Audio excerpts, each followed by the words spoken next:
मुई रेडी ही दिन कीर्तन नाची जीवार लगी। तो हेलो व्यूअर्स, गुड मॉर्निंग। मुई सकाले स्कूल जीवार लगी रेडी ही करी खाउछे ब्रेकफास्ट। बाहर जोर वर्षा होचे बेले रेनकोट पिन्धि बोली रेडी होला बेल के रेनू बेटा काहे जे आसी करी मते पिटुछन। तापरे मुई स्कूल पहुंचिला परे लेसन नोट टिके लिखि देनी। आरो लंच टाइम रे आमे खाइ सारला परे एते जोर वर्षा होतिला जे आमे टैप के हाथ भी धुई हे नि जी पारी। हमर रांधला गंज करही भी बुतरुछे वर्षा पानी। तापरे छुट्टी ହେଲା आमे फिरुछु घर। आरो आज फिरबार ब्लॉग बने पारुछे काहे जे कि बेले आज दादार संगे स्कूल आसीथिनी। पहुंचिला परे दादा घर नु हमर घर तक चाली जाउछे। घर पहुंचिला के लुकी देछे रेनू बेटा के डरामी बोली। भीतर के गनी की मते काहे जे डरालो बोली पिटुछन। तापरे ताकर फेवरेट अंडा खाइ खाइ केंदा रकम होछन। आरो देखि पारथिबो खेली खेली पेन रो इंक पुणे लगे हिछन। इटा याडे जे हमर कीर्तन नाच जेवा टाइम हे गलानो। हमर पार्टी वाले रेडी होछन। आरो मुई भी रेडी हे देलिनो। हमर ऋतु बाबू के भी टिके देखो परे से भी रेडी हे देलानो। हमर पार्टी वाले फुल रेडी। आरो इटा बिना ड्रेस कोड रे हमर मैनेजर आज्ञा संगे बाइक रे हमें रिछड़ा पहुंची करी महाप्रभु दर्शन कर देनु। तापरे हमर कीर्तन स्टार्ट हे गला।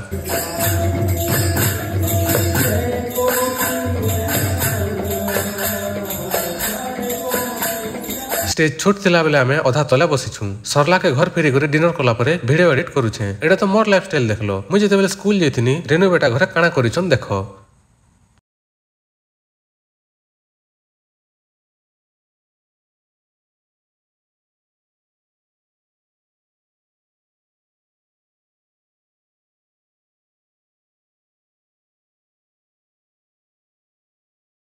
तो ठीक अच्छे आज ब्लॉग एतकी। Good night.